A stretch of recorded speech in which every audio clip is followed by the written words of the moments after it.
We gonna do it live. Hello, welcome everybody to Total Spotfest. I am JJ. That is Jamie. That is Austin. We are coming at you live here on a post go home Dynamite night. I'm gonna go with that. Yeah. So, see, Heather's already started with the quotes in chat. I know, right? Oh, hold on a second here. I don't think. Let me. Did you not hit the live button? No, I hit the live button. I just didn't. I'll say it looks like we're live. I just didn't. I had you guys muted there. It's okay. They haven't said anything yet, anyway. So hey, you're so self-important. I have nobody in my life to prop me up, so I have to prop myself up. Where you both have spouses, Jamie's got a litter of children running around. You know, it's just me. So. This is my moment. I don't know where I'm going with this. I'm just going to thank you all for joining us. Thank you for watching. Thank you for listening. We appreciate you giving us some of your time here tonight. If it's your first time here, please make sure hit that like button, hit the subscribe. If you want to hear us some more, you can hit the little bell icon, know when we go live. Austin, how the hell you doing, man? I am doing pretty well because we are fast approaching old men and often talk about the weather. Sunday night, we got a pretty rough storm, knocked out our power for exactly the length of the second half of the Nuggets game 7, where they blew the largest home court lead in playoff history. So I feel like it was fate that I had to miss those because I would have been real hot going into Monday. But no, sat about an hour and a half without the power, came back on. We were good to go from there. And yeah, outside of that, doing well, man. So was it God being merciful to you then and preventing you from seeing that tragedy? Maybe if we can look at it that way. I think so, because like the power was out, so our internet was out, and I think it affected like a nearby cell tower or something because I had very little service. So like normally I could just pop up Hulu on my phone and just watch it there. Didn't have that option. Couldn't keep up with the score on the ESPN app. I was in the dark. And I think finding out just as a fact that they lost and not watching every minute of it was much, much better for my mental and physical health, for being honest here. I think the stress would have taken some years off my life watching them blow that game. So as a Mizzou fan, let me let you know, you get used to it. You become accustomed to it. You tend to expect it, And then when good things happen, you know that they're going to come fall back and kick you in the nuts in some manner or fashion. And that's the thing. That as well. It's okay. It happens. I have historically primarily been a fan of bad teams. Like just teams that never have a chance at winning anything, so they're just fun to watch. Nuggets have been good the last couple of years. They got their championship last year. I finally got a team that's on top. That's why I'm glad I didn't get to watch them just blow the second half of that game. It's all peaks and valleys. I mean, Jamie, your life as a sporting fan is on the peaks and valleys. I mean, I'm a Royals fan and a Chiefs fan. Real good, real bad. Real good, real bad. The Chiefs are on top, but their kicker is something else right now. And then we have a receiver who is acting a fool. But other than that, like the Royals are doing great. Mm-hmm. And for the record, I am not a cop. I'm an asshole. While we are talking sports for a minute, I would like to note, speaking of Game 7s, that my adopted team for this NHL playoffs, the Edmonton Oilers, won theirs onto the conference final, so I still got something to look forward to. You called the Oilers, which, I was a little skeptical because McDavid's kind of like the Patrick Ewing of the NHL, so this could be their chance. That's a deep cut, Patrick Ewing. Say what? Why don't you just call him like he's the Mizzou of NHL? Like they always get close, but they just never get there. Patrick Ewing was in a commercial. My Mizzou in one breath. I got to give you. It's an individual. It's a better analogy to use Patrick Ewing because Patrick Ewing is generally considered one of the greatest basketball players of all time. But how many of our people watching right now know who the hell Patrick Ewing is? Patrick Ewing was in a commercial that aired during Dynamite tonight. He's hot right now. He's relevant. Boom. Roast. He is relevant. I don't even remember what it was for. I just remember Patrick Ewing was in it. And it was something about getting a sec. Oh, it was a sports betting, because that's like every commercial that's on these days. That's And it all was there like, is. you get a free bet if you lose one. And he related it to an offensive rebound, missing a shot and putting one back in. Now I remember it. See, that's good advertising, because I remember Patrick Ewing, and he was on tonight. I mean, anything you watch on ESPN anymore is like half the ads are for ESPN Bet, and it's like, what? Just let me.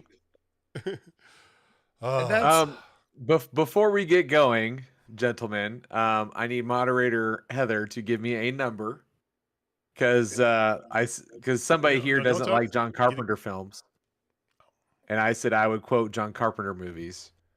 So I've already got one out the chamber, but it won't count towards the number. So Heather, give us a number, and everybody give Heather some love and hello Rob as well. We didn't get to say hello to Rob. Big Rob, yeah, the strawberry jam. Did you like my Lone Star comment? Lone Star. I loved it. It's the first thing I think of. We've been jammed. I see your Schwartz is as big as mine. Oh, I've been giving Spaceballs a watch in some time. I'm your cousin's, neighbors, roommates, best friends, uncles, roommates, sister's brother. What does that make us? Absolutely nothing. See, next week should be all Mel Brooks references. 1, 2, 3, 4, 5, 6. That's the code for my luggage. Only an idiot would have that. The best line in that entire movie is when they're combing the desert. Have y'all found anything? Man, we ain't found shit. I remember, so there's this is one Twitch stream that I follow, right? We're always making all these references, right? And I told you guys about how we have like movie night every once in a while, right? And all of us like 40-year-old men are, redeeming all these movies from the 80s, so that the streamer basically understands our references more than anything else, So, but we were going off last night because we were pulling Chappelle Show references out of the blue, all the time, like, because fuck them, that's why, just. Yeah, and they use Apple. We use PC. If they use PC, we use Apple. If they have both, then we use Linux. She could not understand what that was. She could not. She's like, that sounds so familiar. So we had to put like like watch this video. So we made her stop playing Baldur's Gate and go watch the video. It's like So all right. So Heather, throw a number in chat. That's the number of quotes that Jamie's going to get to. We're going to get right to it. Again, thank you guys for joining us. Go home shows. In the past, we have talked about this. I know, Austin, you have definitely put your finger on it lately. But Jamie and you and I have talked a lot about this in the past, about AEW's go home or non-go home showiness. And you have a 13, by the way. Oh, fuck. Okay. 13. The first one doesn't count. The first one doesn't count, so it's 14. Okay. So, I mean, if you want to, okay. You're gonna be got it. No problem. I can quote John Carpenter movies all day long. Easy peasy lemon squeezy. But, okay. So, we've talked about this, but I would have to say, gentlemen, the last 3, including tonight, were legit go homes. Like, I really enjoyed tonight's go home. Clifford Franklin's looking for a new home. Yeah, that's a replacement movie. So that's not John Carpenter. I would go as far as to say this was their best go home show I could remember in quite some time. I would agree. I'm not gonna pull out a ranking on it. And I know this might not be the most apropos comparison, but it felt like a go home show from when there was only WWE available, right?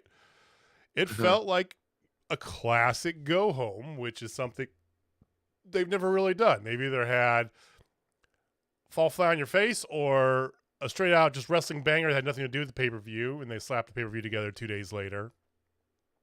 They have been better lately. This felt like you're open a dictionary and look up the go home wrestling show. Felt like the textbook definition, which is fantastic. Yeah, it felt like they put a lot on this show. And I think that's what was missing from a lot of the previous go-homes is it was just an episode of Dynamite. This felt like they were trying to sell you on a pay-per-view. Not that I wasn't Yes. going to buy it anyway, but it was like, here is everything we got coming at you on Sunday. Enjoy. And yeah, Heather, we will talk about the Do consistency. you want to start with that? Because Heather could not get that off her mind. Let's jump right into it. As I mentioned to y'all before the show, it was chunky. Chunky Cole Medina. It was thick. I gotta say though, I liked it. It was kind of gross in a way that bloodbaths usually aren't. They feel like they're usually like that. Just looked a little off-putting, and I think that's the effect they were going for. You know, it's like I can't like I don't know if I want to call it like strawberry jam. Do I want to call it like red dyed curdled milk? Like I just don't know. But it was viscous. It was like I love that word, by the way. I was gonna use viscera. Yeah, there was definitely like some viscera. I mean, definitely had some viscosity to it. Like you could use it for the your rear end on your car. It was gross. It was beautiful, and it did way better than WCW ever thought about doing when they did it. If anybody remembers that. Yeah, it actually hit the guy for starters. That helps. Hands, feet. So, for those of you who missed it, and we'll talk about the match here in a little bit, but the bloodbath, of course, callback, and the inclination has been there, gentlemen, for ever since the last pay-per-view when he got the Black Mist, right? The darker Adam Copeland, i.e. the Brood Edge, right? Which is flirted with before. Do what? Call him Edge. Edge? Hey, call him Edge. You trying to get sued? The closest we can get is calling him Ed G. Fine. Call him Snake.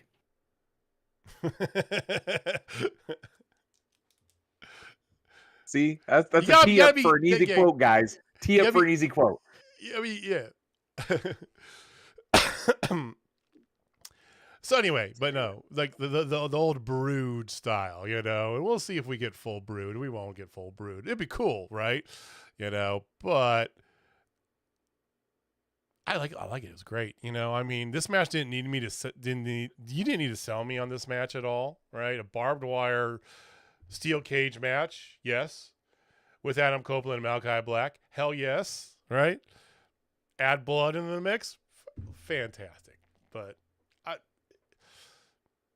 very typical go home thing. Take the angle and flip it on its side, right? Where Malakai usually does the blackout and surprise, flip it around. I'm interested to see how much Brood we get on Sunday. Like, obviously, you can't use. Actually, they might be able to use the music because I feel like I've heard that on TNT basketball broadcasts before, like in arena music. Mm-hmm. That might be copyright free stuff that TNT has. That would be dope. Really, all I want, though, is on Sunday for Adam Copeland to enter in the Seinfeld puffy pirate shirt he used to wear when he was originally in the Brood. Like, that would hit right in the heart for me. Get the Seinfeld shirt with the big black coat and the Oakley eye jackets. Go. Yeah. I'd be down for that. All well, right. there was a story I read in the last week or two where he was saying for his Mania entrance, I think it was Mania when they did the whole Brood thing, he wanted Gangrel out there with him. Mm-hmm. And WWE basically told him, no one remembers Gangrel. We're not going to do that. Which is silly because any of your fans over 18 or so remember the only real vampire you've ever had on the show. So I wouldn't mind a Gangrel appearance either. Technically not the only vampire, but still. The only real vampire. That dude has fangs. What about Gary? He's the only one who had access to that blood. We'll do him last. They had the dude who was when they first did the relaunch of ECW, they had the vampire. Oh yeah, he was with Shelly Martinez. Ariel. Yeah, Kevin Thorne. Ariel. Ariel. But he wasn't like a real, like he was just pretending to be a vampire. Gangrel like went full on with the teeth and stuff. Like he's the only one that counts. The other dude was like a familiar, and then this dude was like full on. Right. Jesus, that's a reference too. Wow, yeah, thanks, vampires. Yeah, Kevin Thorne was a vampire in like the lame Twilight sense. Gangrel was a cool vampire in the pretty much any other vampire media sense. Yeah. I do miss Gangrel. His finisher was dope too. I really liked been Gangrel has made appearance in AEW. That finisher. I think it's a fairly decent question. chance we get an appearance on Sunday. I mean, just for the entrance, have him come out for the entrance with, introduce there. I mean, as much hype as they're getting into this, and we'll get into the preview for Double or Nothing here at the end of the show, but as much hype and pop as circumstances they're doing for this 5-year anniversary, right? They're going to go big, I feel like, on some of the entrances and stuff. Yeah, I feel like they're going to step it up a little bit for this one. All right, so Jeremy, let's go through. Let's talk about Dynamite in whole. All right. All right, hold on. I just created a poll if Gangrel is going to be a Double or Nothing. Please answer. I appreciate you. That should be a bonus point when we do the picks. Will Gangrel make an appearance? You're looking for any belt back, man. Look at you. Will Gangrel make an appearance, and how long before Brody King murders him? I mean, oh my God, yes. Yeah. All right, so let's just start off with the beginning. Roger Strong and Trent Beretta going against Orange Cassidy and Will Ospreay. Yes, please. That was a good way to start the show. I mean, that's typical AEW fashion, right, gents? Hit him with the banger to start. Yeah. Not that Plutoxin 7 virus. Straight fire. Dude, this is easy. This is cakewalk for me, man. You could have said 23, Heather. Yeah. It's like carjack. So, all right. So real quick about this match, gents. I mean, it was all cool. Wardlow did end up taking out Ospreay. Like, he came out, allowed Roderick to hit the end of Heartache on Orange for the dub. I used to not like the end of Heartache finisher. Like, it was just okay. Mm-hmm. The more and more I see it, I love it. It's just Roderick's kind of boring. I'm sorry. Well, that's who he is, though. That's how he's been his entire career. Fantastic in the ring. He does some wicked stuff. The end of Heartache. Is one of those that either looks like the greatest move you've ever seen in your life, or it's like, something was off there, right? Feast or famine. Yeah, it's one of those moves that, like, if it isn't 100% clean, it's not super believable as a finisher. But, like, when it hits right, it works. Ooh, so good. I would agree, Rob. The mustache did change it up a thing. I mean, we on this show know a thing or two about a glorious mustache, and we do. He's incredibly interesting. So, I mean, Roderick is never going to be the Adam Cole of this group, right? He's not going to be even as compelling as Will Ospreay is, his opponent, And that's okay, because he doesn't really have to be, right? He fits in that middle card perfect there. He's a good henchman, and it's good that way. I legit liked the Wardlow appearance. This is what Wardlow should be. If you're going to have him relegated to bitch mode status anyway, he should be the big heavy guy coming out and laying someone out instead of being like set up for the inevitable double turn by Adam Cole and company, like what you have been doing. Have him at least do this, right? This is good use of a big dumb, big dummy, just come out and, be the bulldozer. Cool, right? That's why you got a big strong there. Yeah, and especially because we hadn't seen Wardlow in a minute, and he kind of like fell out of mind. So it was a little bit more of a surprise when he just showed up in the middle of the match. And decent use of him. Yeah, I mean, I thought he'd be bigger, but I mean, as in the pop form or anything, but he he's Braun Strowman. I that's it. Yep. Like I hate to give that to him. I hate to do that to the guy because he does have the ability, but he's just getting booked into a corner. He really is. He has been, and this is what he is now. And I feel like he has so much more to offer. But he also hasn't done anything to prove that he has anything more than that being in that corner. Took a swing at trying to be a top guy, and it didn't work.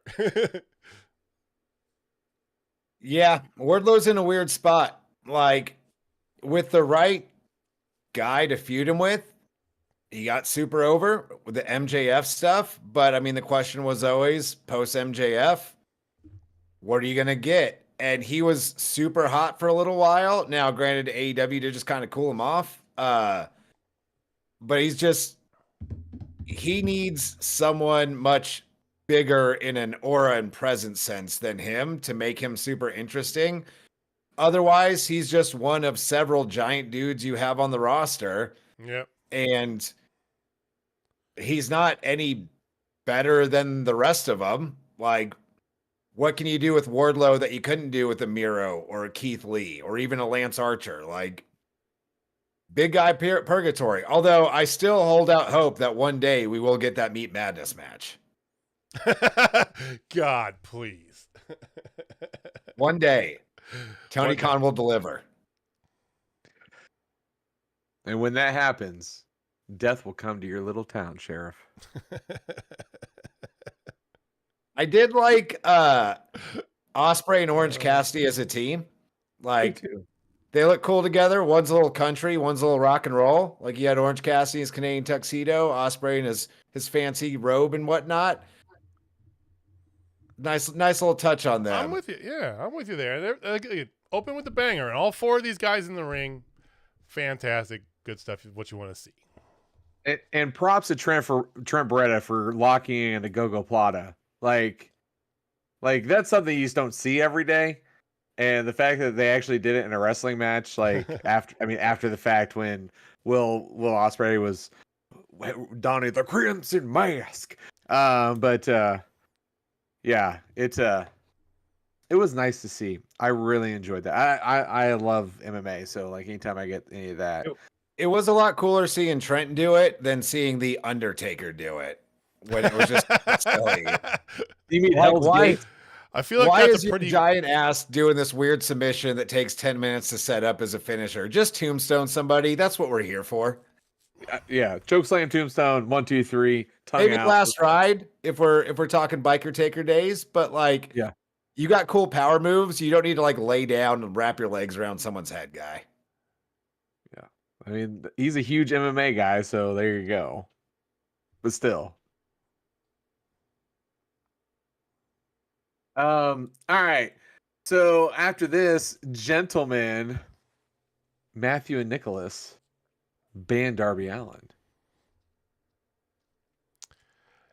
They are doing the Lord's work. I'm sorry. I mean, the posters, and I love the fact that the posters kept popping up throughout every set the rest of the night. Just little by little, more and more. It's the small details, right? That's what makes it work. Like, you got to go all in on it. And it was great. So good. And you knew Darby was showing up at some point because they're not going to do that without him showing up. But now you're interested on when he's going to. Yeah.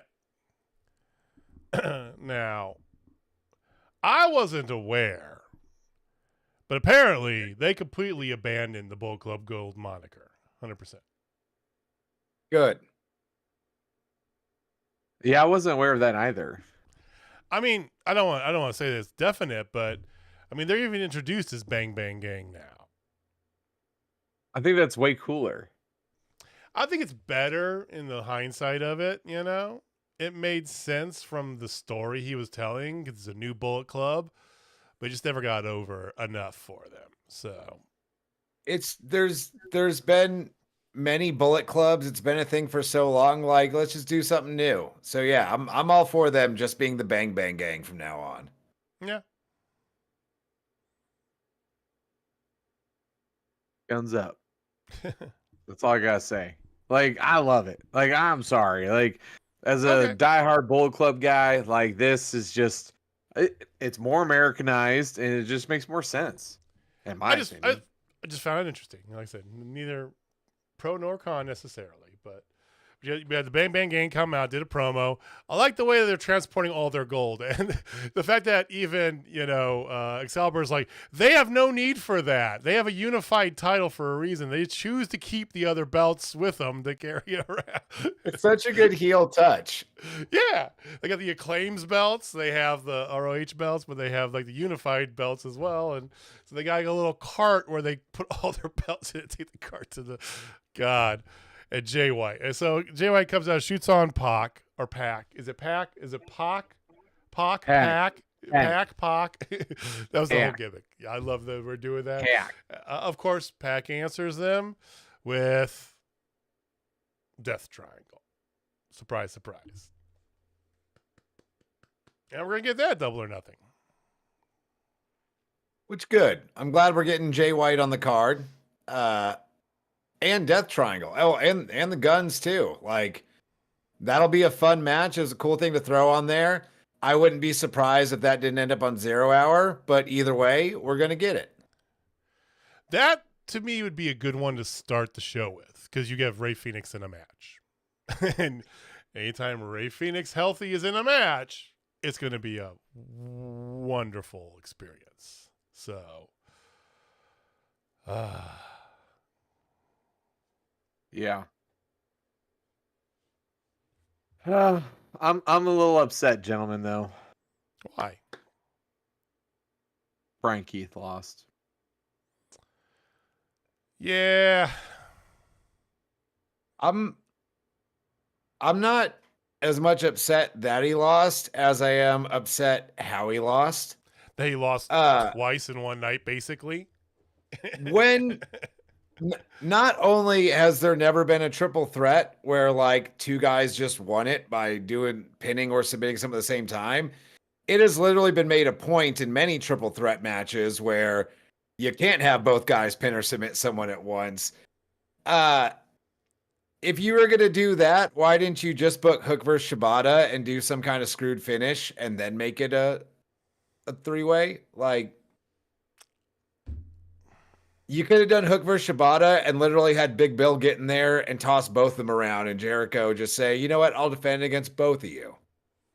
You didn't need to do my boy Brian Keith like that along the way, is all Brian I'm saying. Keith got some Wednesday night TV time, though.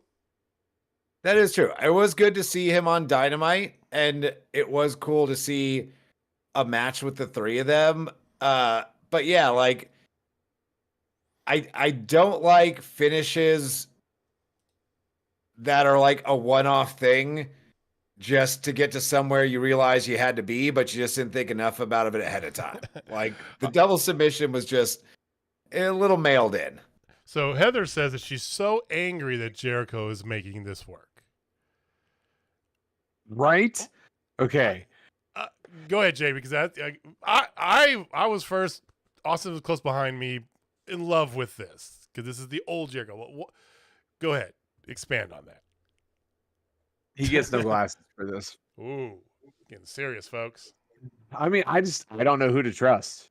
Like, I don't know if this is a Jericho thing that's gonna be like it's gonna full on get over and be crazy and work, or is it just a pull over the wool over our eyes and just completely just stick it to us without us even knowing what's going on, you know?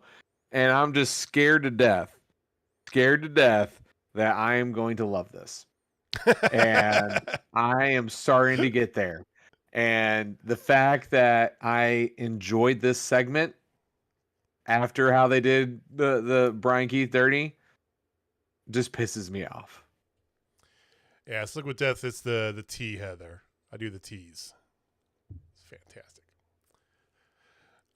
Yeah, Jericho on commentary tonight was great. Like, he's just finally found his way back into a character that allows him to be entertaining in the fun, annoying Chris Jericho way, not the go away annoying Chris Jericho way we've gotten for the last 2 years or so. I mean, if he's doing the ultimate salesperson thing of turning the phrase around on everything that's said, right? Big Bill, grin ear to ear, doing the same sort of shtick. I mean, look at selling like a champ. It was.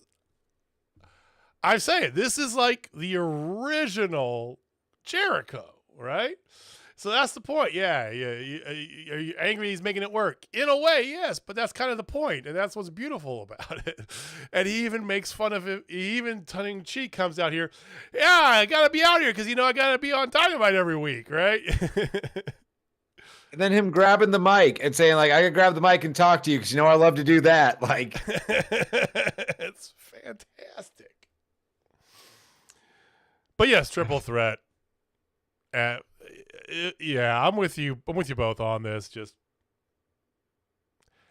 that's the only thing I would really say. Just the Austin Reddick's logic came out of nowhere, and it's like it's a triple threat match. You can't do that, right? Sort of thing when it come out.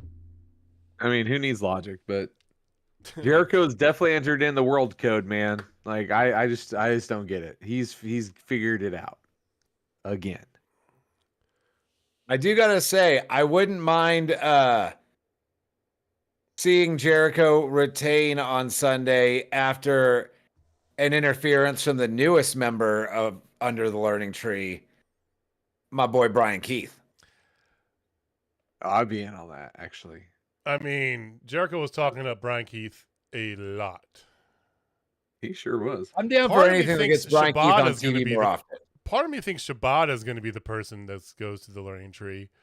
Then again, I feel like one more person max is. I don't want to see him get anybody else. Like I don't want to see a balloon into a massive. Not a group of 7 people, and he's gonna call them something like, "Oh, the tree of Jericho or something dumb like that." Yeah. Yeah, he needs at least one more so we get more of what we got tonight and not just Jericho wrestling every week, where he can be out there on commentary while his saplings, or whatever we're going to call the ones under the Learning Tree, are out there doing their thing. Well, I think Keith and Shibata are both very good candidates to be in the Learning Tree. I just hope it's not Hook. Hook's supposed to be. Supposedly his contract's coming up soon, and he wants to go to the WWE, and they want him in WWE, and I want him to go to WWE too. We just get out of. Yeah, I think that's probably a better spot for him. It'd be good for him to branch out instead of because he is not going to change in AEW, and they will continually try to push him over. The Hook signal, come on, stop it. I think he's one that I hate that so much, and you know exactly why I hate that, Jamie. I think Hook's just one that could use a few months at the Performance Center with the world-class coaches they have there, just dedicating his time to getting better at this. Yeah. And he's not going to get that in AEW. No. You're not wrong. You are not wrong. So let's talk about some good stuff. After we go over Willow Nightingale, unfortunately, we're dropping that belt to Mercedes Moné. They did a video package of that, so it was the tsunami snake. So let's talk about Konosuke Takeshita going up against Matt Sydal, and then of course setting up for him and Moxley going at it. Yes, please. I mean, so they're doing it as a eliminator match, the pay-per-view. Yeah. So if he wins, he gets a title shot again for the New Japan title, not necessarily because I think they said that, I think I read somewhere that they were hinting at somebody else. Is that who Moxley was going to face at Forbidden Door? I can't remember who off the top of my head. Yeah, they explicitly mentioned during the match that if Takeshita wins, he gets a shot at the title, whether or not Mox has it at the time. Which, I mean, just signifies, and we all know that New Japan likes to move their belts like everybody else changes underwear. So that's not uncommon, but it definitely feels like that belt's not going to be on Moxie's waist very much longer. So but I'm for it. I'm glad that Takeshita's getting put in the spotlight like this, man. And oh my god, him and Mox, yes, please. Yeah, that's going to be great. I'm glad they threw that on as a singles and didn't do like a Mox and Claudio against Takeshita and a Kyle Fletcher, whoever else they want to throw out there from the Callous Empire. Yeah, that match is going to be awesome. Speaking of Claudio, did you see his promo from Collision? Yeah, man. I love it, the fact that he did that the promo and Moxley just was the hype man who didn't say anything, was just there, just enjoying it. He had the proud father look on his face. It was so good. The proud dad look, you know? It was like, that's my boy. That's my boy. Look at him. I mean, that's Claudio's second at least, maybe third. I think a third fire promo in the last like couple months, man. They're subtly putting him on a good trajectory. Very, just getting that train turned around in the right, pointing it in the right, angling it just as needs to be. I feel like I'll never actually get it, but out of everyone on that entire roster or any roster, if I could pick one guy to have a top guy run somewhere, it would be Claudio. Technically, he did. He was the ROH champion for like half a year. That's not a top guy. I mean, is the top guy of ROH. Of the third program that airs exclusively on YouTube, which he did great work doing it. It's just that's not a top guy. I want to see. I hear you. I want to see Claudio get a top guy run. Me too. He deserves it. He does. He absolutely effing deserves it. Speaking of top guys, let's just talk about Swerve beating Nick Wayne in the Eliminator match. I mean, he is the top guy. He is the ace, right? I mean, I don't know if you call him the ace, but he's the champion at least. Give me your thoughts on Nick Wayne, both of you guys here. So we talked about him previously when he first came in. The mistakes that we hope they don't do. The joy we gave them for the steps they were taking with Nick Wayne. Now Nick Wayne, a couple years in as a pro, what do you feel like him in the ring based on tonight's results?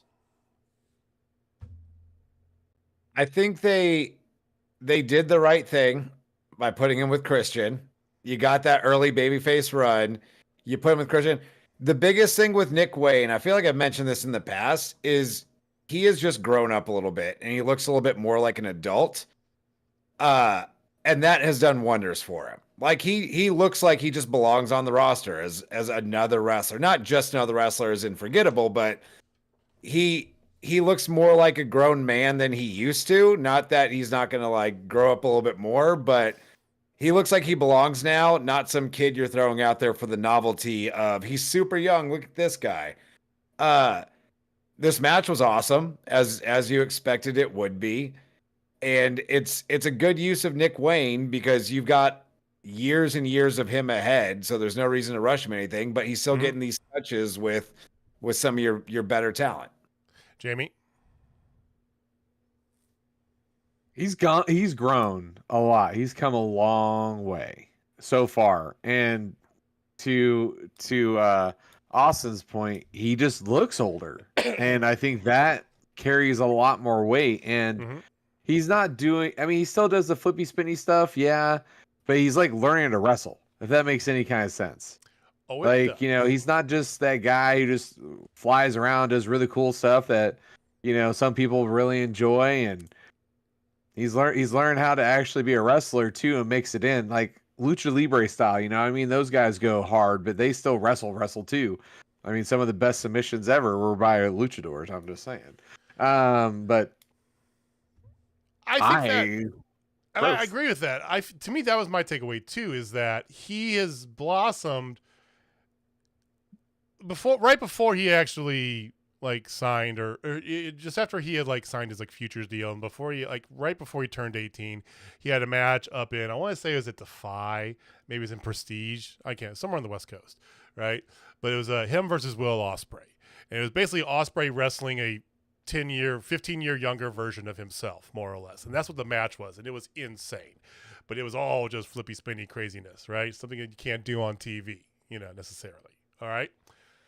And I feel like, especially when we get tonight, the thing I took away from Nick Wayne the most tonight, from what he's been in the past few years, is we haven't get to see him every week, which is fantastic, which is good, which is smart. But look at his character work that he did tonight, right? Even starting off with the in the ring, out of the ring, in the ring, out of the ring, right? And then he's doing the cell, getting whipped with the belt, the whole like, you need a daddy, I'll be your daddy sort of thing, right? It's just the little steps that he's taken to make himself a professional wrestler, not just an amazing physical wrestler. So that's what I took away from it. Well said. I am on the Nick Wayne fan club though, absolutely. Yeah, I think that what AEW is doing with both him and Billy Starks is very correct and good in the way to do it. So kudos there. What about Prince Nana? Oh, originally my question for you guys is going to be, so is Nana just not associated with Swerve anymore? Because this would be like the third, fourth week he hasn't been coming out with him. It's like the Wardlow thing. Kind of just duck them out for a little while so you aren't sure, and then they pop up out of nowhere. It was great. The block, baby. The block.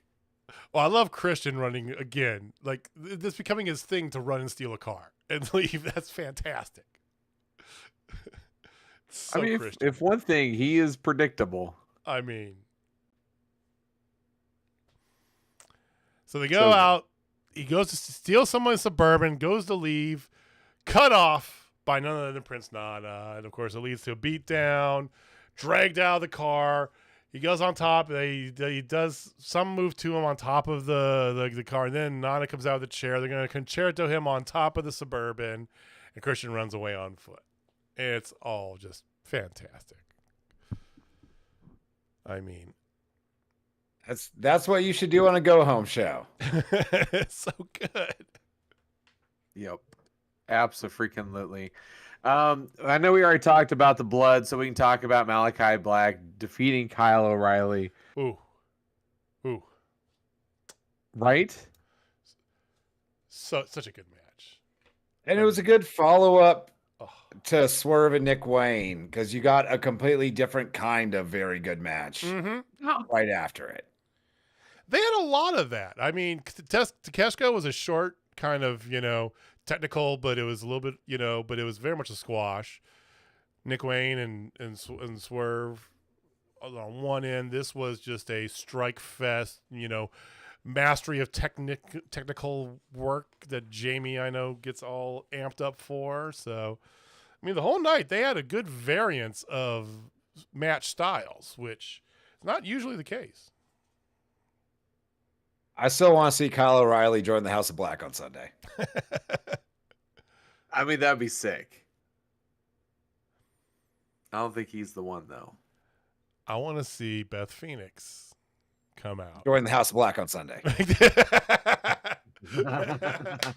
Now that would be a swerve right there, ladies and gentlemen. All right. I mean, unless Edge or Adam Copeland bends the knee.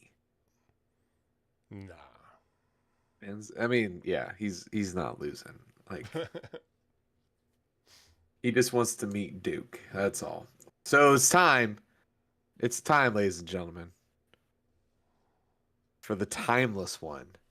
Timeless Toni Storm and Mariah May going up against Saraya and Harley Cameron. And all I gotta say is, ha ha. That's it. That's all I gotta say. Does that count? Yeah, that counts. With that, no, that's actually from the match. But Oh, I yeah, made oh, it for the early. Oh, that was funny. I do remember now. I was like, The fact that she did the Simpsons laugh was like the thing that got me. That popped me the most. that was the sign of the night, Heather. Chin, tits, shoes. Vintage shoe. I wasn't sure a few weeks ago when they started getting all this rolling, but in hindsight, I kind of enjoy them working the Saraya and Harley Cameron thing into Tony while they're still building to Tony and Serena. Like it gave you something a little bit more interesting than just Tony and Serena going back and forth for 3 or 4 weeks until you get to the pay-per-view. Right. And you got the bodies. Use them, right? You know, you got some women who can't. Julia's hurt right now. There's a couple of the women that are hurt. Ruby just got married. Hey, Ruby. Congratulations to Ruby and Angela Parker on their nuptials. Speaking of them getting married, did you see the picture from the wedding of like all the Yes. women from the AEW roster where Tony Storm is black and whited out? Well, I saw the original Yes. someone put up there, and then I think Jamie said it was Tay Mello had put up the corrected version where it was Tony was black and whited out. Yeah, fixed it. So good. Perfect. I mean, The fact that they have her in black and white was just it was so good. Just Tony Storm Oh. over the last, we're at 8 months now since she started doing Timeless, 6 to 8 months. It's been that long? Is just, yeah, because I want to say it wasn't long after All In. It was in the fall when they started getting to it. It's everything that's fun and enjoyable about pro wrestling. It's just been so good. So again, And my question is, we spoiler alert, none of us are going to pick a Serena Deeb come this weekend on our No. picks. You know, Tony retains. Let's play a game. What do we do? What do you do with that? Okay, your next pay per view again is going to be Forbidden Door. Okay, so you got something Stardom, New Japan, something, right? You know, but what do you do with Tony Storm? What's the plan? Are you waiting for? Are you just filling in time until you get Jamie Hayter back? Is Britt the answer? Is Mercedes the answer? What do you guys think the answer is for? Do you need to? That's. I mean, what do you do after Double or Nothing with Tony Storm?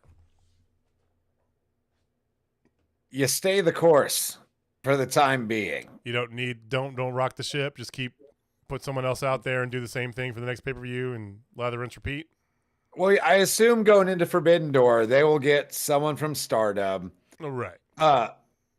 To lead up to a match at Forbidden Door, but I could see it being similar to this build where she has a smaller feud going on with somebody else on the roster just for your weekly TV, because you're probably not getting over whoever you are from Stardom every single week leading up to, the month or whatever it is until Forbidden Door. But it's too good to do anything else right now. It has not gotten stale. It's only gotten better. It's the most entertaining thing you've had in the women's division. Like, they literally brought in Mercedes Moné, as Jamie likes to call her.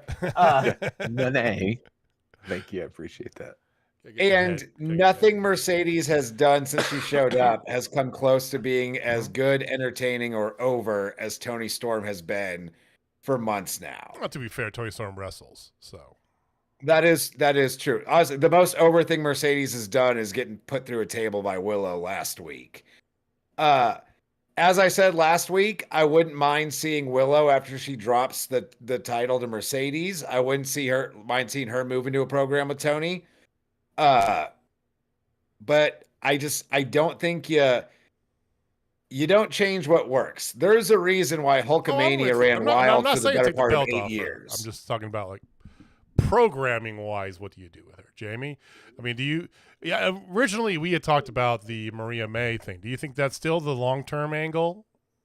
Yes, there will be dissension at some point, but not for a while. There's no need for it. Okay.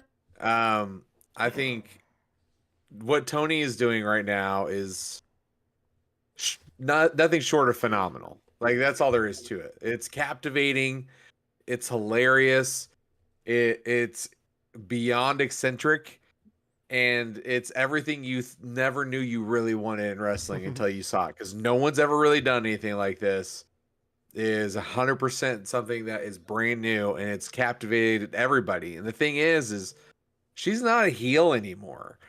I think that ship is long sailed. I think if anything, just keep her this crazy eccentric person, and she just fights whoever, face, heel, it doesn't matter, because she is who she is. And maybe she goes up against Shuri at Forbidden Door, which please.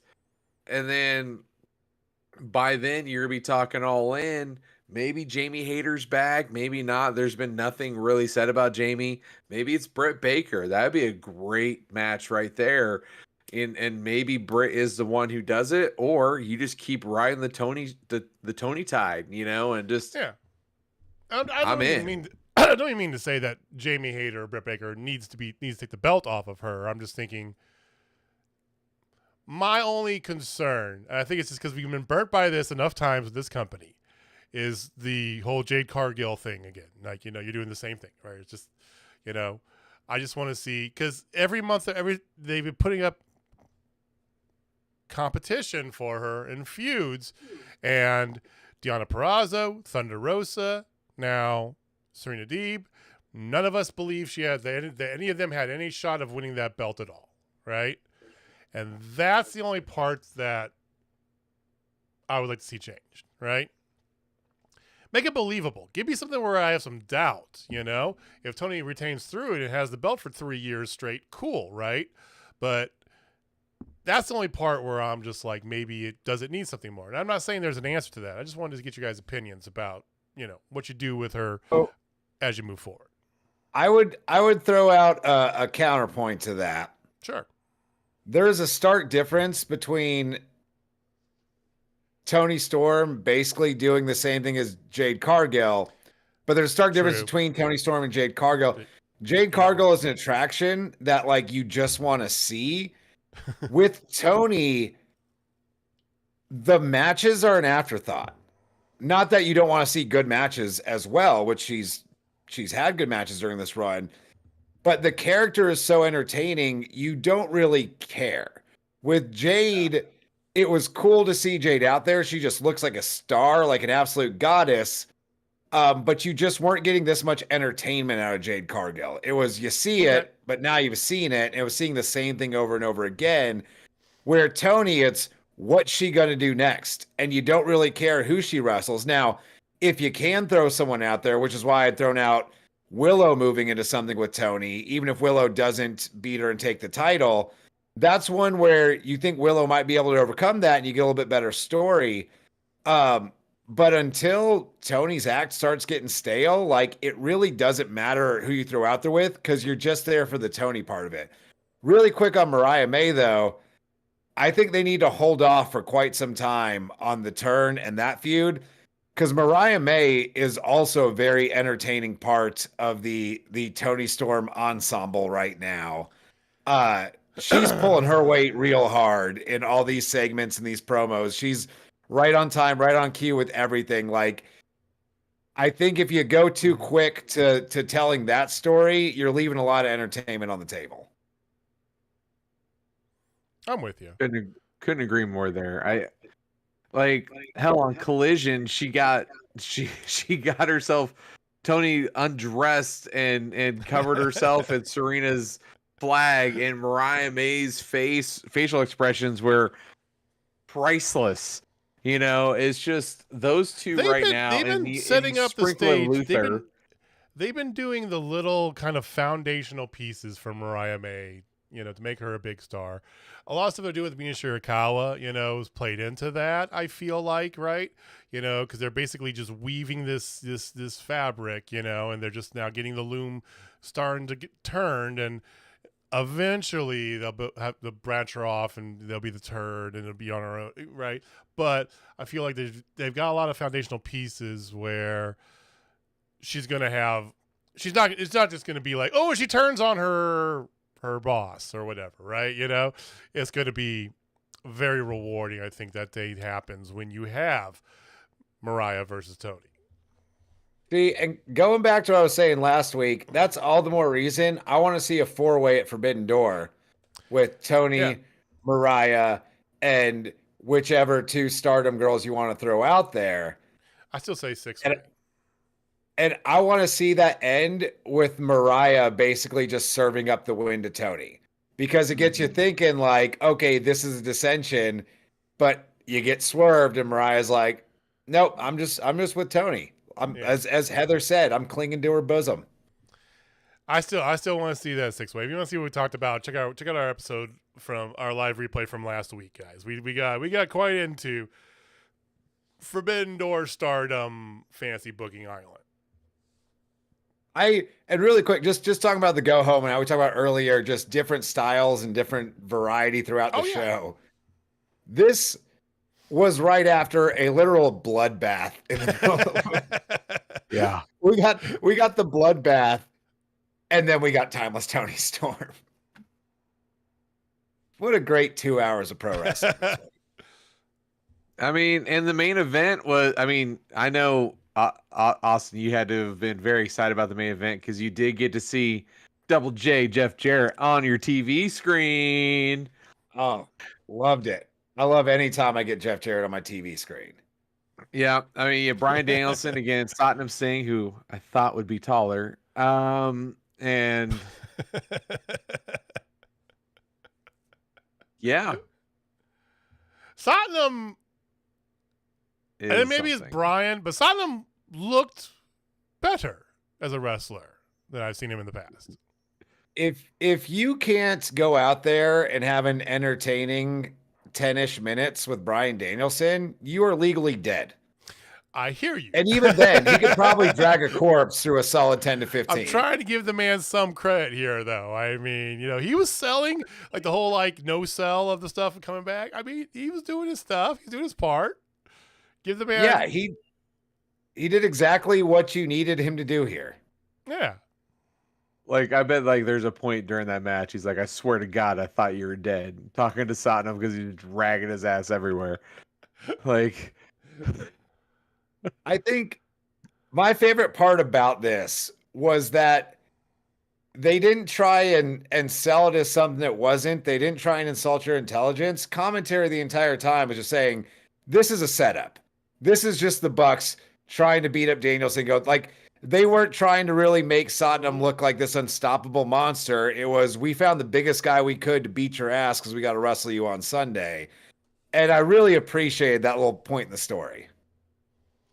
I love, too, Sanjay fucking up and, going to clear off the desk and then collapsing the announcer's desk. The crowd's immediately just like, oh, no, messed up. But that won't stop Brian Danielson from adjusting. So really quick, though, before we get to the fallout from this match, we did gloss over an absolutely great promo from the Ass Boys.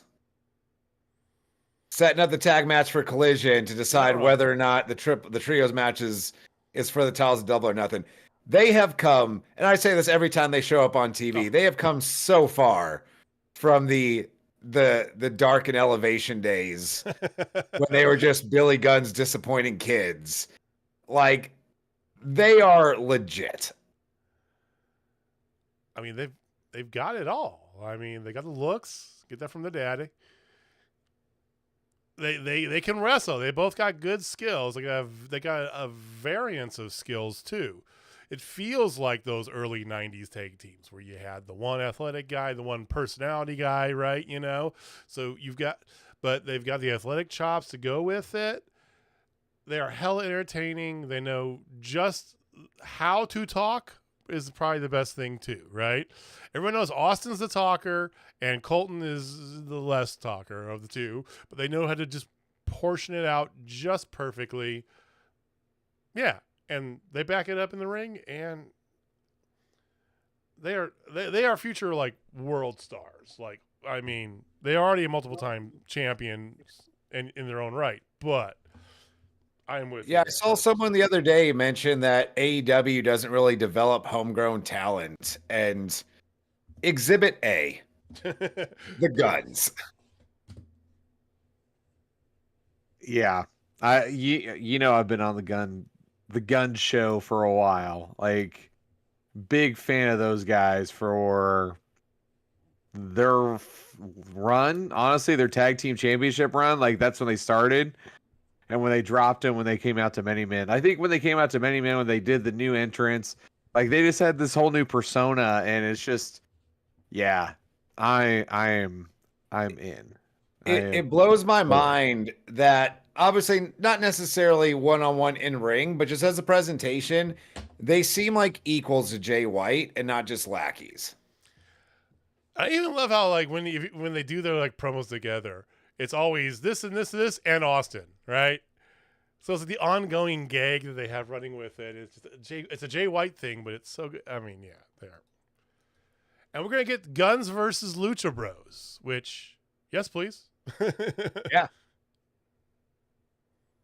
I mean, give me anybody versus Lucha Bros, yes, but Not to divert our attention away from legendary wrestler Satnam Singh, but back to the main event.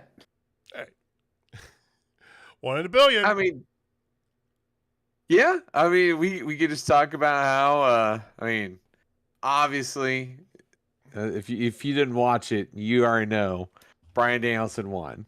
Like, the fact that he got Satnam Singh in a lapel lock is label lock. I'm sorry, is quite entertaining. Yeah. You know, but then of course Lethal and Jarrett do get in there. Bucks come out, and then here comes the once barred from the building Darby Allin, but he was driven by none other than Tony effing Khan. Love that. Because if you're going to do a power struggle game, you need 2 to tango with that. Right? And while I don't want to see Tony Khan as a weekly, character on my TV show, having just this little bit, and it's like, oh, yes, you guys do have an ironclad contract, but I still own this motherfucker. My name is Todd Al. I don't think Tony Khan's ever looked cooler than just rolling down the window and fist bumping Darby with the flamethrower. The fact that he has a flamethrower, and no, I'm not going to turn that into a movie quote from The Thing, because that's too easy. Is that too low hanging fruit for you, Jamie? I mean, typically I that's never a no, but tonight it is, since I'm hanging out right now at 12. So I got one more left, and I'm saving it. Yes. Flamethrower. Who had flamethrower on their bingo card? Dude broke his ankle, got hit by a bus, and now rolls out with a fucking flamethrower. We got a bloodbath and a flamethrower and Jeff Jarrett all in one night of pro wrestling. What a time to be alive. Heather, he rolled it like he's Ripley. If he just said, "Get away from him, you bitch."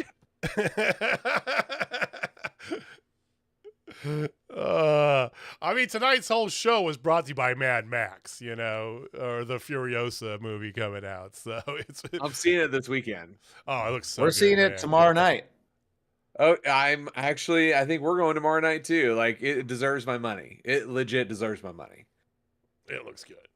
The new Aliens coming out too. Speaking of talking about Ripley, what's your thought on the new Aliens? I didn't know they were making a new Aliens, but dope. Just stopped at 2, but I appreciate the effort. You don't think Romulus is going to be any good? Well, here's the thing. I really enjoyed Prometheus. I loved like the origin story, everything like that. Then they did Covenant, and that just was a shit burger. And then Romulus was supposed to be like the direct thing, but now it's its own thing now, and it's like a throwback to like the old schools. So anyway, yeah, it's the setup to Aliens.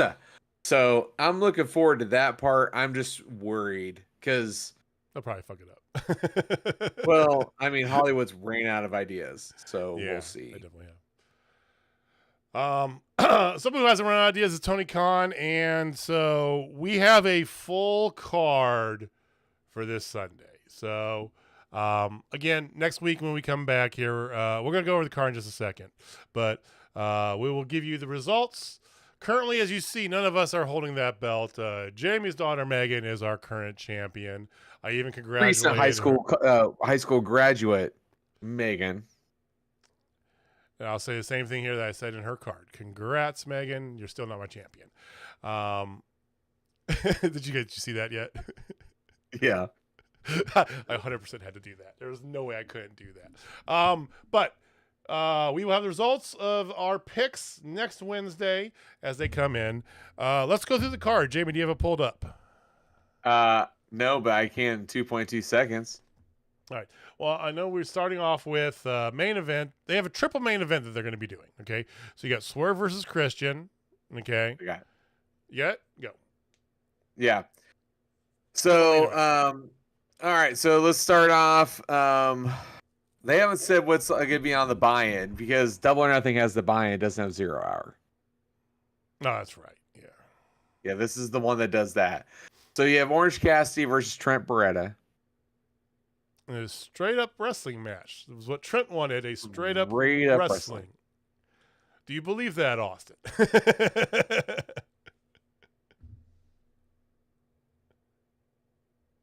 I do. Oh. I do. Okay. I don't know where you go with Orange Cassidy versus Trent from here. Gotta be it. Yeah. So I could see it being a straight up wrestling match. Okay. But these could be pleasantly surprised by some other stuff. Like there's things they could do. I don't see them doing it. But here's the thing. Who goes over clean? Like Or Cassidy. Yeah, but that hurts Trent. And I think what they're doing with Trent's great. Like I feel like if they do anything, it's a straight wrestling match, but I think there might be some shenanigans afoot that does give Trent the win. Oh, I think it's not going to be clean. Not in the least. If Trent wins, then you're still doing Orange Cassidy and Trent going on into the future. Maybe.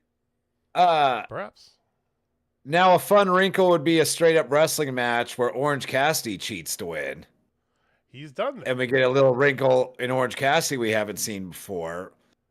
Maybe not full heel, but a little bit of a darker side to Orange Cassidy. I could see that happening. But yeah, and again, he has done that during his intercontinental reign, you know. He definitely blurred that line quite often to win matches. I dig it. I like that. All right. After that, you have a triple threat for the FTW Championship. You have the Learning Tree, Chris Jericho, going up against Hook, going up against Shibata. This screams Jericho's winning. Oh, yeah. Yeah. That seems pretty obvious. Likely with a new member of the Learning Tree in some way or another. But at least there's something to kind of look forward to in that. Good call, Rob. And we get to see Shibata wrestle on pay-per-view, so I ain't sad about that either. Yeah. I mean, that's always a W.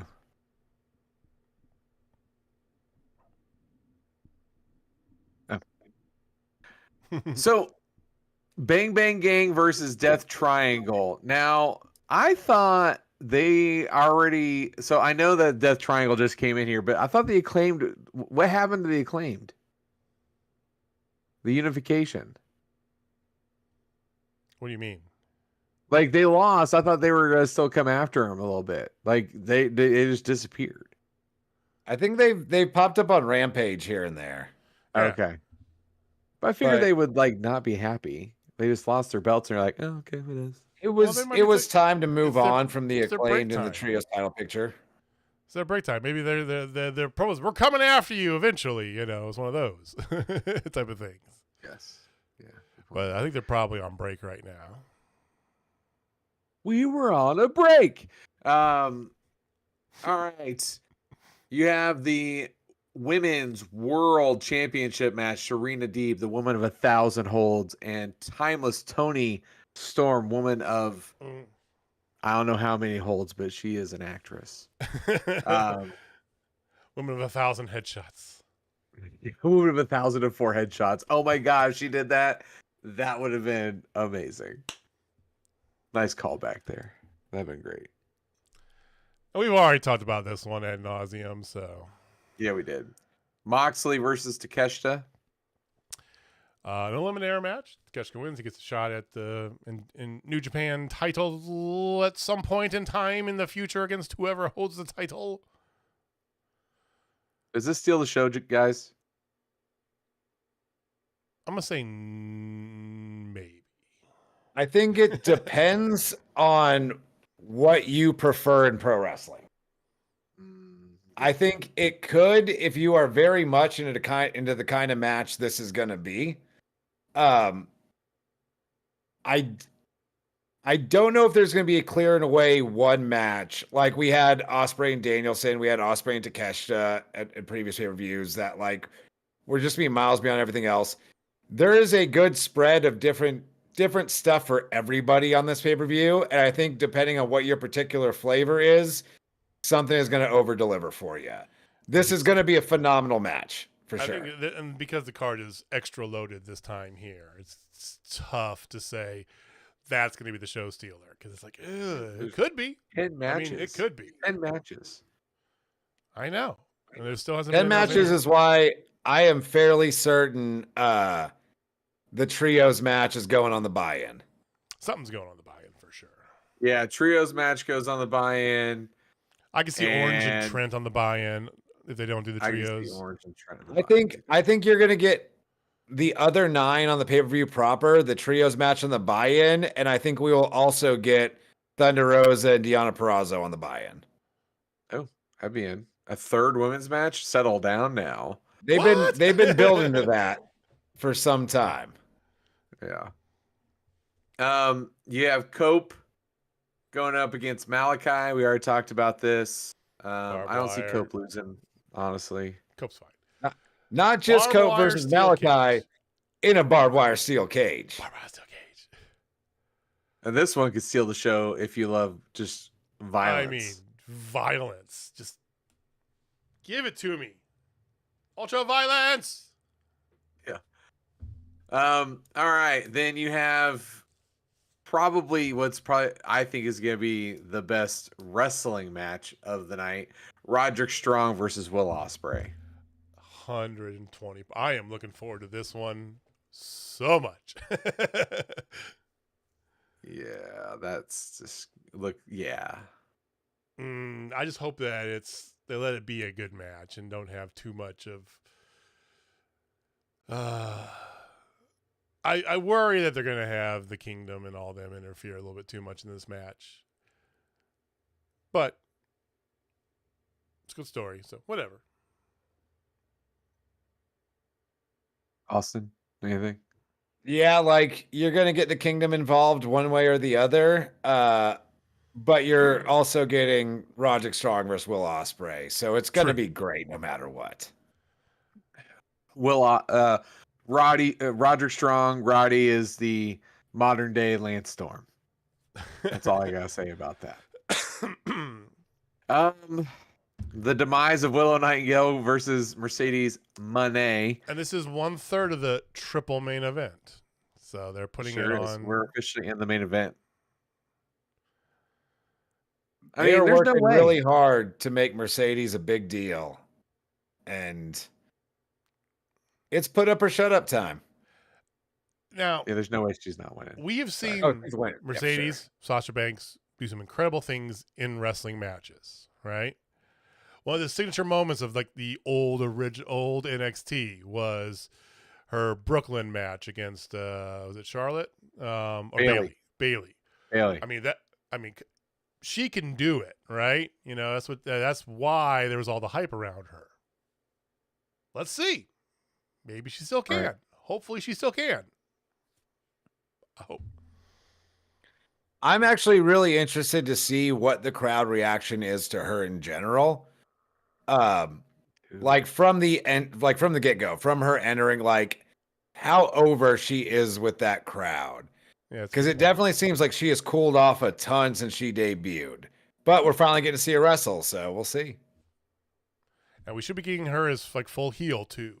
So, which is the best version of her. both those things can't hurt her. Wrestling and being a heel, both those things are good for Mercedes Moné. Hot take: she's gonna have a faction after this weekend. By the way, hot take.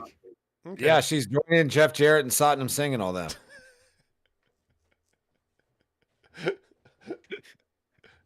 Yes.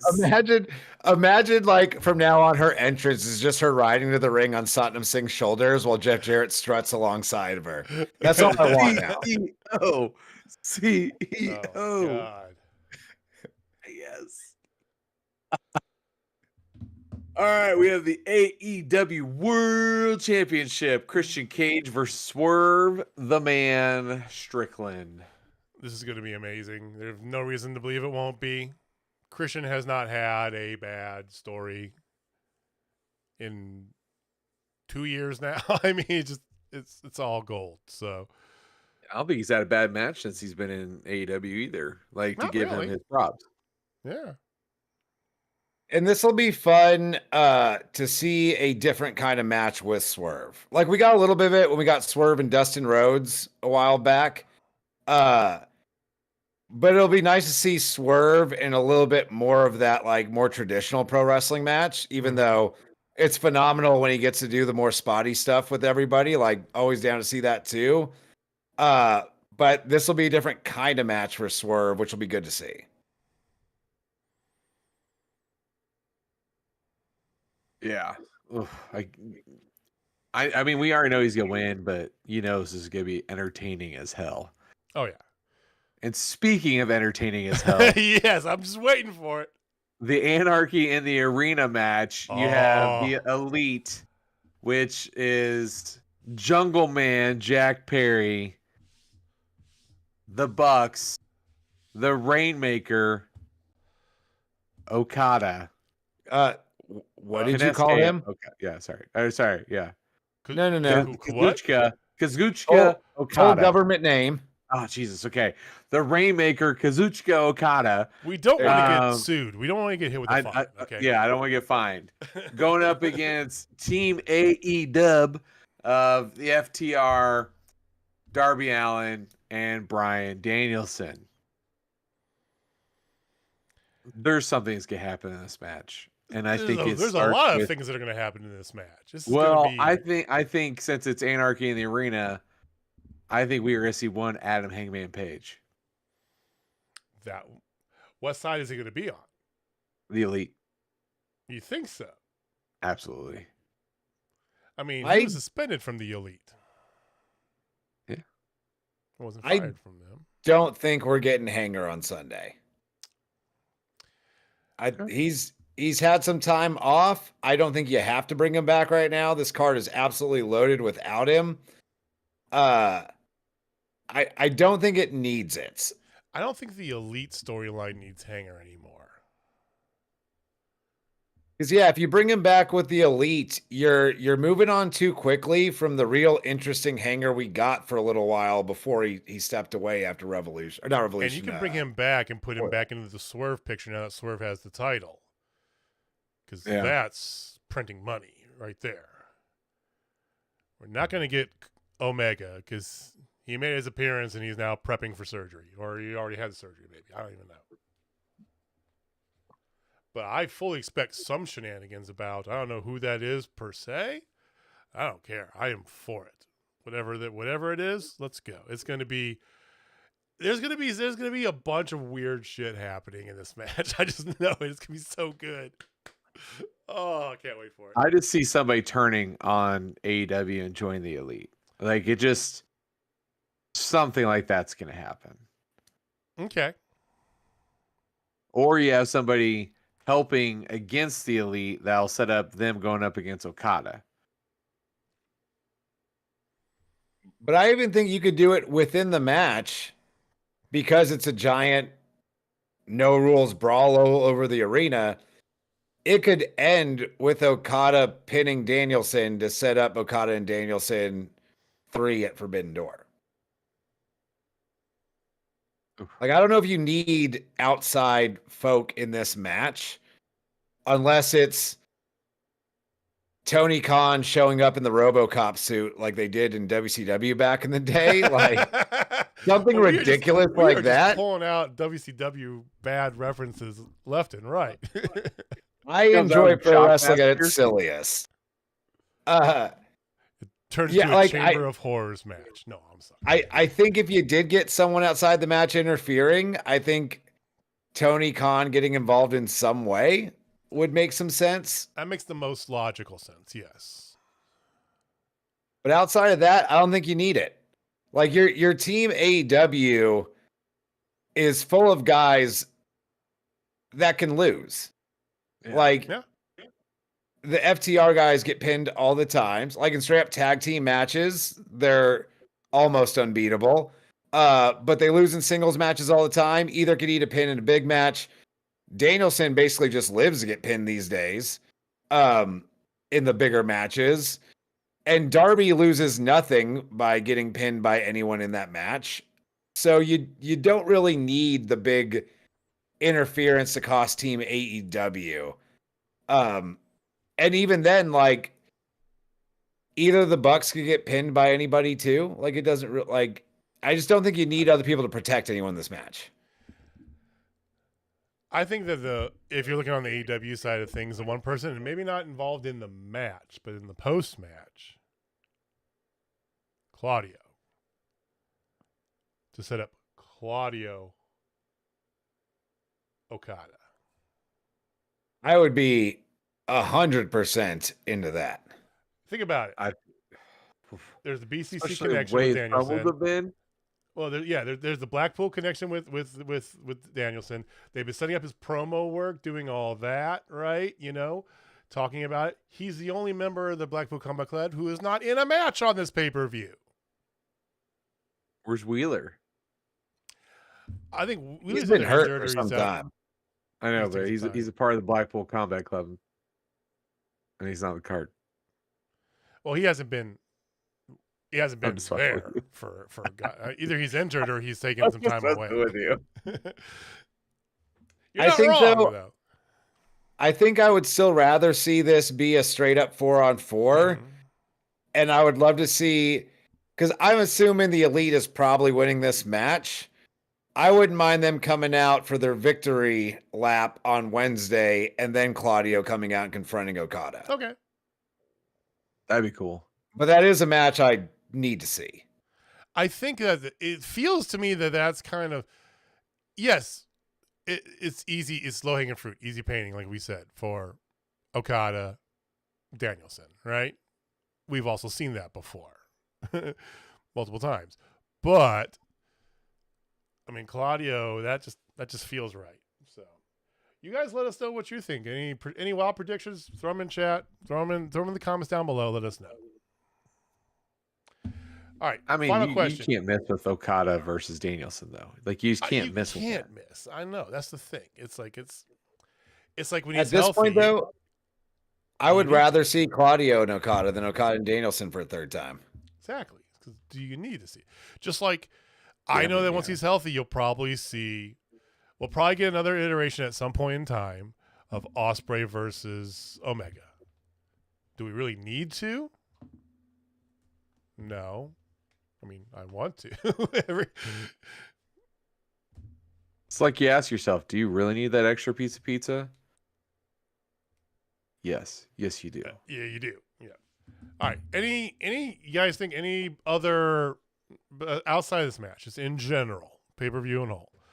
Remember, this is their 5-year anniversary. This is what they keep billing it as. Any big reviews or reveals? Any big surprises you think might happen? Where's the Battle Royal? They always do a Battle Royal on Double or Nothing for the big poker chip. Buy-in. They announced the Casino Gauntlet or whatever for next week, I think it was. So maybe they're just not the Battle Royal. But I would like to see a Casino Battle Royal on 0 Hour. I can see that in the buy-in for sure. I feel like buy-in, not 0 Hour, but I feel like they would have announced it already. But why not? Like, toss that on there. That's always a good time. Okay. Do you guys think there's going to be any I mean, there's not really many free agents out there, big name free agents or anything. Do you think there's going to be any tie-in with New Japan that's going to happen during the show? Anything at all? Or do you think it's just going to be pretty just banger show using what they have on the card? Banger show than Wednesdays, the New Japan Stardom Invasion. Okay. Yeah, this card is just so absolutely stacked. I don't think you need a big debut or a big reveal. There is several matches on this card that could headline any other card you did. So I think you stick with what you have because it's already shaping up to be just a phenomenal show. That's the one that I was thinking of, Rob. Rob said the Guns, naturally. I could see them coming in, and I could see them coming into play in the main event, potentially. I don't think you need to.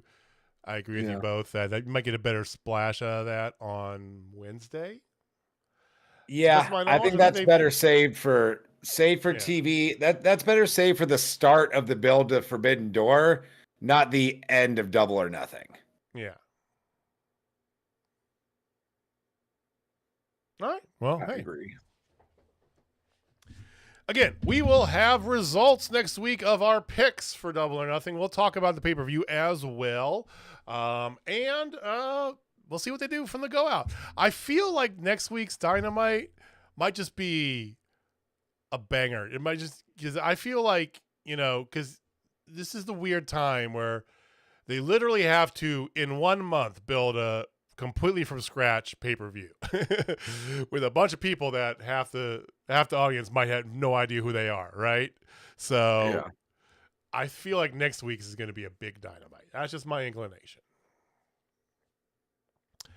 We'll be back next week, though. Same bad time, same bad channel. Again, if you are visiting us for the first time here, welcome. We enjoyed having you. If you like being here, hit the subscribe button down below. Hit the little bell icon to let you know when we go live. And, of course, give us a big thumbs up. It helps out quite a bit. Thank you for watching. Thank you for listening. Jamie, take us home, man.